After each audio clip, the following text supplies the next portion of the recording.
everyone, and welcome to Wordstock, a celebration of language. I have three of my dearest friends with me today, Elaine Meter-Wilgus, Mary Rohrer-Dann, and Mike Waldeer.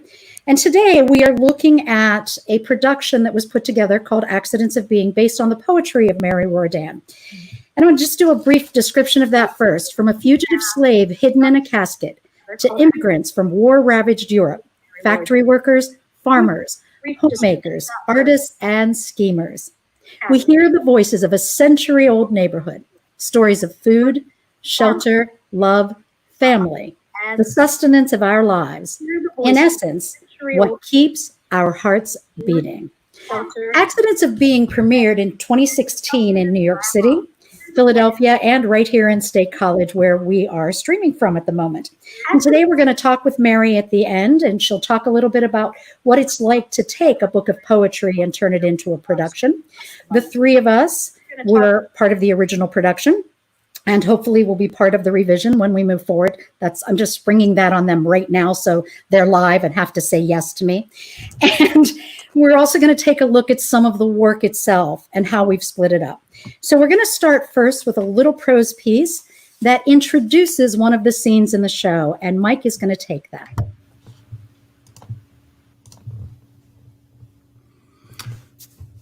The Workshop of the World. Here in Quaker City, we build the fastest, sleekest rail cars at Bud Company, the Zephyr, the Rocket, the Silver Meteor, the Flying Yankee.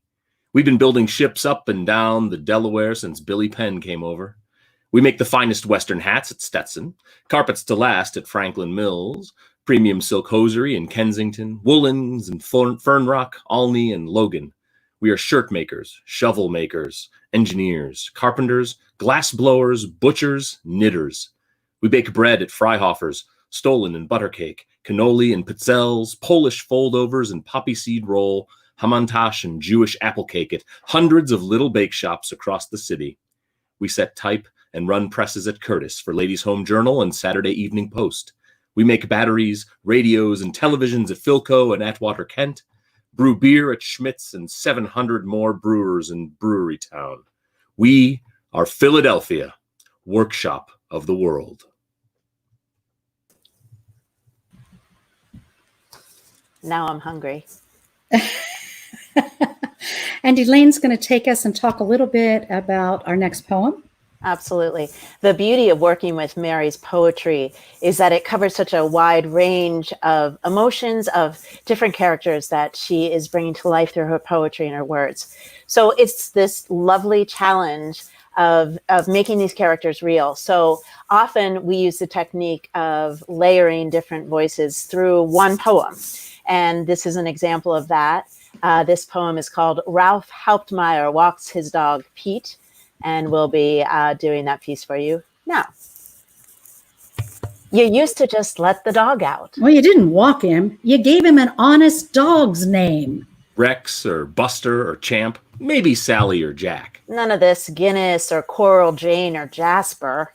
He ate what you ate, not a soup bone in the yard. No, none of this gluten-free vegan rawhide chew that costs $6 a pop. You kept the doghouse clean and dry. You filled it with fresh straw every Saturday. How did Ralph get here? No, following Pete's fat backside all over town. Pockets stuffed with low-cal peanut butter doggy treats. A plastic Rite Aid bag of dog dirt dangling from his arthritic fist. Suzanne's gone. 10 years in April. But sometimes Ralph still feels her pointy elbow jabbing him. Here's her gleeful hoot at the dog hair plastering his green plaid PJs. And that is Ralph Hauptmeyer Walks His Dog Pete. And the last piece we're going to do for you today, and then we're going to talk a little bit with Mary and keep everybody on the screen. We'll let a few of the actors talk, and I get to stop talking. Yeah, they're tired of me. Is something that Mary had written that was in three voices, and it was three different pieces. And so what I did then was took those three different voices and put them together in one story. And at this point, Mike will be playing Stanley. In essence, it's Stanley's voice. Elaine will be doing Dirk's voice, and I'll be doing Shelley's. And this is entitled our quartet of Then He Came Back. A horsefly buzzes. bumps against the screen door. My hand won't stop twitching. There's something not quite square about Shelley's fiancé, Dirk. Jesus, what kind of name is that? Something's off. The blonde rowing captain looks, too smooth confidence. The way he knocks back a scotch like it's water. Cocky. But there's something else there, too. Shelley waits on the porch until her parents' bedroom darkens, then slips off her shoes, opens the front door, moves through the shadowed living room down the hall where the cuckoo clock shrieks 2 a.m. It's been building all evening. Each under her breath comment, there's always something his mother makes at the rehearsal dinner fueling it. Each complaint from his future mother-in-law with her parched, purse-string lips. Shelley alternately pouting, she has those same lips. How did he not see this before? And shrieking with laughter. And then that look his father gives him as they argue over who will sit where. That same old look, no matter how hard he works, how smart. The old bastard's never satisfied. He could sell 1 million cars, load each one with every option in the book. It will never be enough. And she stops on the stairs, realizing it's the last night she'll hear the clock at this hour, and how sweet and sad this moment should be. But now it's lonely, mocking, and upstairs under the fluorescent bathroom light, she sees bruises beginning to bloom on her arms and ribs, and she knows that her father will kill Dirk if he finds out. His parents, they're decent enough. They can be pain-in-the-ass yacht club snooty, but they got the yacht. You got to give them that. Anyway, it's what I wanted for her, isn't it?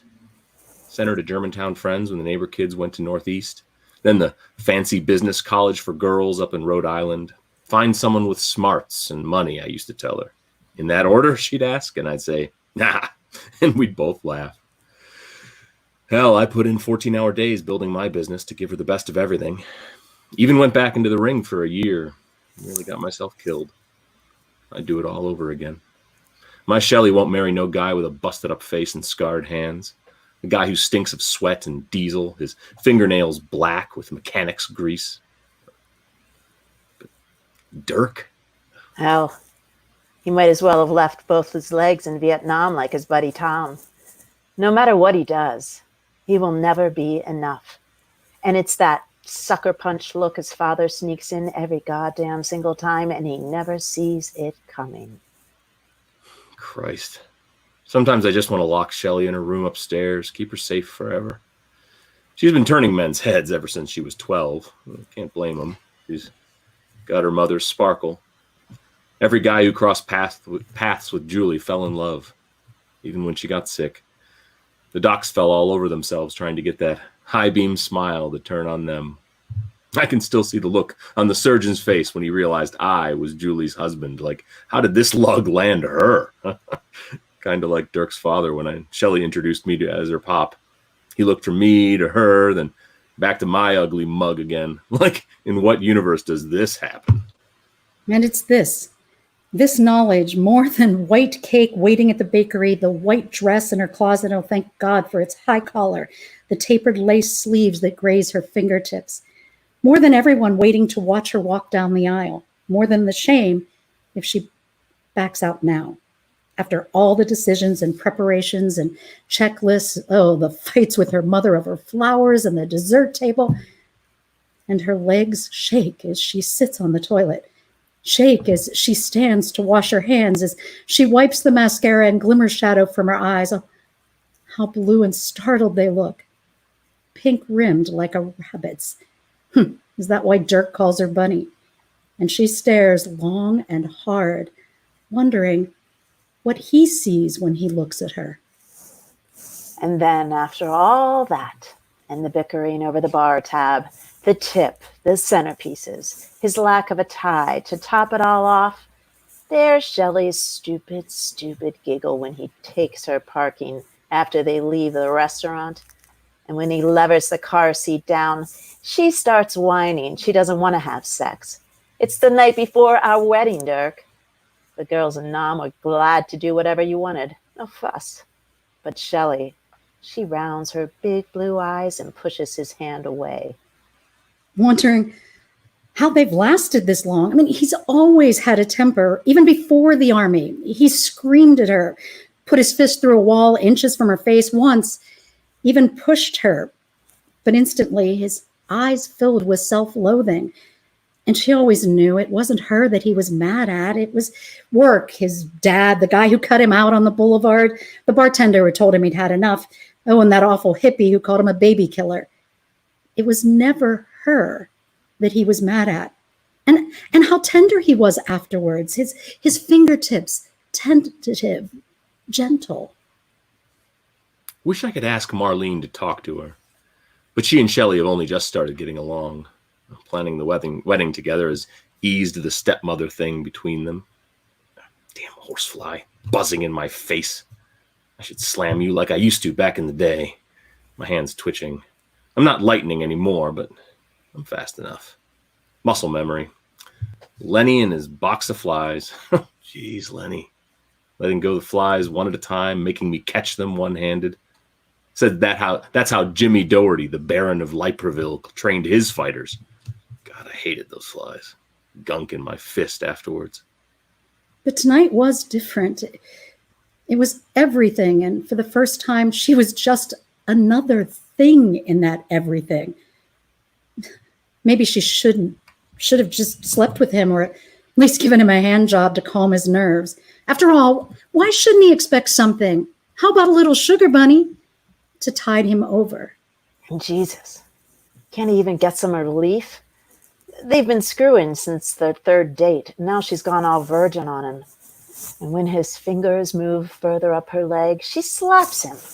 Not even a play slap like she sometimes does. His cheek stings, damn it. And that's it. He lets loose, fingers roaring into fists, giving into his drunk, coddling it, stroking, pretending he's even drunker than he is. But his fists avoid her face. And somewhere inside, he recognizes he's been moving toward this all along. Nights. I'm back in the old nightmare.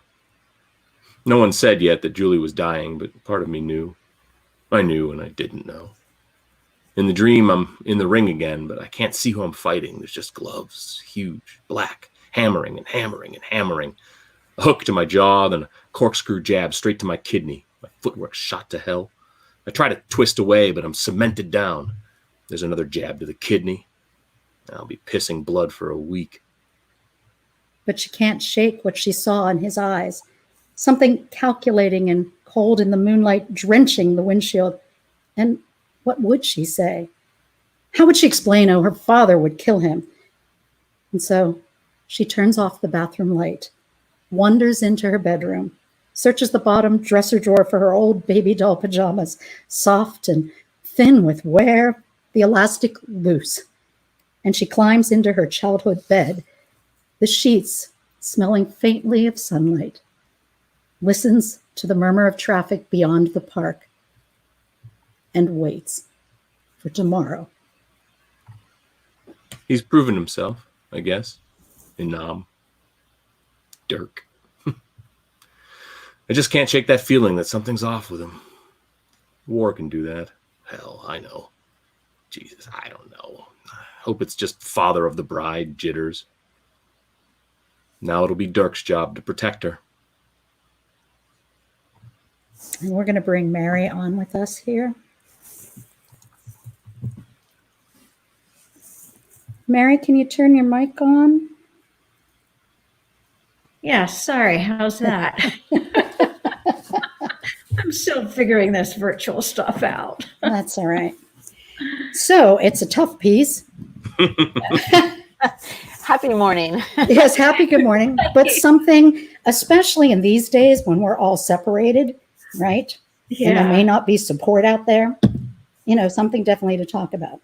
So, sorry as I'm drumming my fingertips. Mary, why don't you start talking? You want to talk about this piece a little bit for us, and then we can talk about how we put everything together? Sure. This piece, boy, it started out with Stanley, the father. I was thinking of a childhood friend's father who had been a boxer, and did some research. And actually, a friend of mine, Chris Rich, who had a one-woman show up in New York, and she's taken it a couple of places. And in her show, she had a couple of Philadelphia boxers, I think relatives of hers. And so that got me thinking, and I did a little bit of research, found the story of this guy, Jimmy, who trained his boxers by throwing flies at them that they had to grab. So Stanley came pretty easily for some reason. I could see him, I could hear him. Shelley was another friend who I lost touch with, but whose wedding I was in, and who I didn't learn until much later, after she had left her husband, that, he'd been beating her, and in fact had beaten her the night before they got married. So, she was difficult to sort of enter into that, and also feel, even though, I've changed a lot of details, but to honor her, but not also to betray her. I don't know. Dirk, as you can probably imagine, was the hardest. But I really wanted to try to understand, what is it that drives a man to hurt someone that he also loves, or that he at least thinks he loves deeply, So that was the hardest. What was wonderful about seeing this, I had written these as 3 individual speeches. And I think it becomes so much more powerful, and the connections between the 3 characters when it's layered as Cynthia did, and with these incredible performances as well. So that, for me, it makes it an even more powerful piece. And I do think it's a powerful piece. As I wrote it, I'm pretty happy with it. But wow, to see it performed like that, and to see it, I think it emphasizes even more some of the things that I wanted to explore. Hi, I'm going to add everybody else back in. I'll just let Mary have that screen for a second. And I'm going to kind of drop kick this over to Mike and Elaine for a few seconds, because as Mary had originally said, and I said at the beginning of the broadcast, this was a piece that we all did and worked on back in 2016 and then took around. We are looking at revising it a bit and adapting it a little bit more to add even more voices from the neighborhood. And that was, for me, the thing that stood out the most. Was originally based in, it's Burnham Park, right, Mary? Ryer's Burholm Park, sorry. Yeah. Okay, right. And with Ryer's Museum. And because we were performing it there, we did a number of pieces that had history in it for the museum. And our next step then is to expand to other voices within these suburbs. And I think they're all voices we can recognize, not just from that, especially coming from the other side of the state, from Pittsburgh, doing the Philly thing, but it was okay. What? Right? Yeah, but none of these folks put French fries on their sandwiches, All right, Mike, Elaine, talk about the process. Talk about how you felt being in a verse play. Yeah, I'll go first, Mike. So I am just so enamored by your writing, Mary, first of all. And it's not just because you're here listening.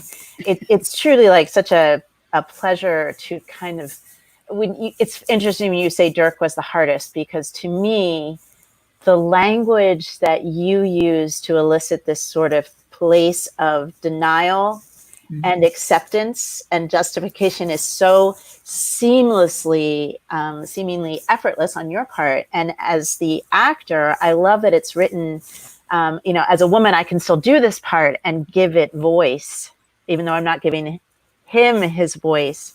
I am, able to embody these words. And I think it's wonderful. I remember what an incredibly, fun process it was. I think in the original production, I may have read Shelley, but it's really beautiful what you've done. And the images are not just, they're not just visual. It's it is aural and it's emotional, and I really love the power of these poem plays. And Cynthia, of course, does a great job of bringing them all together.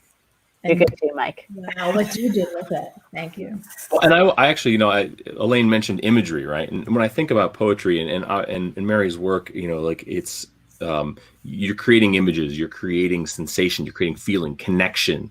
And as an actor, I have to say, like the characters are, even though we've done this before, we hadn't looked at these in a little while. And then to kind of look at them again, it was like an immediate reconnect. There was no delay to like, oh yeah, I remember this character. I know who this guy is. I remember these words. I remember this emotion or this sense. And so it's easy to kind of dive back into it. And obviously this medium is a little unique for us to be able to do this performance, but as an actor to be able to connect really like solidly with the words and with the character behind them. I mean, Stanley, but also even just Workshop of the World, like you could hear that voice, that announcer, that person speaking about what's going on, the enthusiasm they have. Like it was so nice. Like I love that about your work. It's that you can really quickly and immediately connect with it, not just an actor, but then also in the audience. They also can hear it, and it brings something up for them as well. Can you see my head just getting bigger? You have to get closer to the camera, I've learned. It's become a really big head. Otherwise, your head gets smaller and smaller. One of the things that's interesting in putting a verse play together, and what's also great about Mary's work and working with this, is that a number of the pieces are told both in, Mary's decided she doesn't want to be on the screen. Okay. Oh, I don't know what. So that we have poems in first person. So we, in essence, could become that as an actor. That is our role. And then in other poems, especially in this one, and I think the distance from this one helps because it is that story we're telling their voice as opposed to I'm Dirk, I'm Shelley, I'm X. So it's listening and once again, just hearing those different voices. And for me, that's what's nice about a verse play is how do we mix all of this? How do you use a small ensemble of actors that aren't necessarily playing 15 parts and they're not getting up and going, hey, look at me. But it's about bringing these voices to life and letting them be heard. Anything you guys want to throw in? Mary's back? I am back. You're Can you back. hear me? Yeah, Yes. sorry. One of the things that we had to change because I had written these as 3 I narrators. And we had, in part, I think part of the reason why we had to change was Mike was our only male actor, right? So, but we had two males and 1 female. And so that was the first reason for changing it. But in changing it, I think it, as you say, it adds some of that distance and it adds some of that kind of listening quality, and makes the piece actually stronger, having those different perspectives. Yeah. I mean, and that's, part of casting with a small ensemble means, and let me fix, I want to say this, Mike was our chosen actor as opposed to, and it was a decision. No, it was a decision when I was putting this together to create that with X amount of voices. Mm-hmm. And because we needed a young child in the piece and we also needed a diverse cast, right? So the other voices needed to be, and especially since most of those diverse voices in the book of poetry were women, we went with women in that role. And then Mike became our solo male by choice. And then, as Mary said, we started to layer around that. And wasn't that an excellent choice? He's okay to tour with too. Mike being we'd worked with Mike before and we knew how wonderful, and versatile an actor he is. All right. If anyone is out there, we have a question. One is, Mary, do you ever rewrite the originals after having heard them live and in this format? Do you ever go back and revise the poems? Absolutely. In part, I revise it for how it will work better on the stage, okay, and for the particular actor. But actually, I'm now in the process of just beginning to look at these poems again because I'd like to publish them as a book. And so I hear you know, I see the words on the page, but now I'm also hearing not me reading them, but these wonderful actors reading them. So you guys might have to run through the whole thing for me. So, but yeah, definitely revising them. I think a poetry reading party, once we can actually have a poetry reading party, maybe is be a good idea. Yeah. Fun. Anyone else have any questions out there? And thank you, Jim, for that question. Anyone want to send Mary a question before we move and sign off, or just say hello? This is when I show my age, because I got to do this to read. All right, then. This is our final word stock from the festival broadcast. So we were running at 11:30 every morning, celebrating language, and that's especially in this kind of format where we get to share some pieces, but we get to talk about the language that's in them and how it affects us. There are, it's noon, so there's still another 10 hours of programming to go in the Central Pennsylvania Theater and Dance Fest, which you can find on centralpatheater.com. Otherwise, we have Shakespeare coming up at noon. You can come join us. It's Wild About Will, and it really is kind of a Wild West show where we play with Shakespeare in a very different way. And then if you are interested in Shakespeare the way he wrote it, or at least how we think he wrote it, we have our community reads Shakespeare at Hamlet, where everyone gets to play, anyone gets to play whatever part they'd like to play in Hamlet. And there are a number of other performances this afternoon and this evening. So thank you to everyone for watching. Thank you to Elaine Meter-Wilgus, Mike Waldeer. And thank you to those few wonderful people. Great. And thanks to Mary Rohrer-Dann. And I'm Cynthia. See you next fest. Bye. Bye-bye.